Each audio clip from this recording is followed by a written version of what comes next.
The traditional academic model is that we sit in our office and we study something to death, and then we write some paper, we publish it in a journal, and it goes off, and a few people like us who just do research read it. But the people who really need that information, they never see it.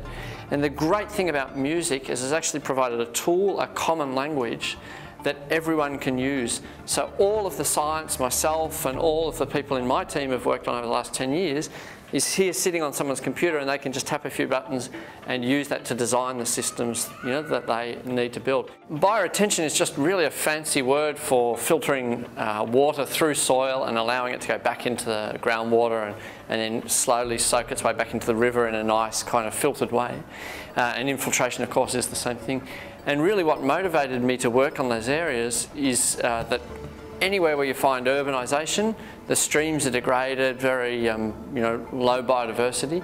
And by coming up with nice engineering technology like this, we can actually fix up those streams. At the same time, we can make our cities a lot greener and a lot nicer and reduce the risk of flooding. So it's a really great opportunity to kind of help the environment at the same time as making our cities a lot greener and cleaner.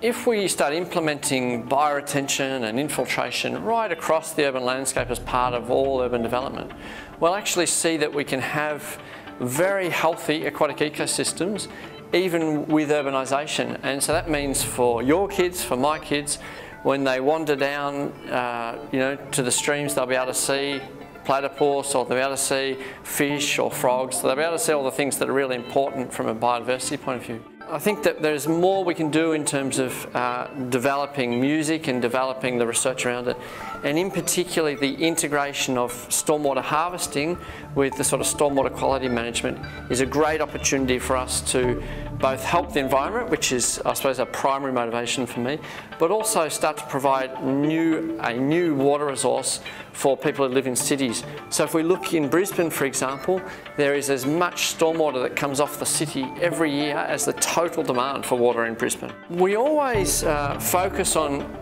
music as being one of our primary delivery mechanisms for our research because there's thousands of people who use it around Australia, so it's an instant way of getting our science out there.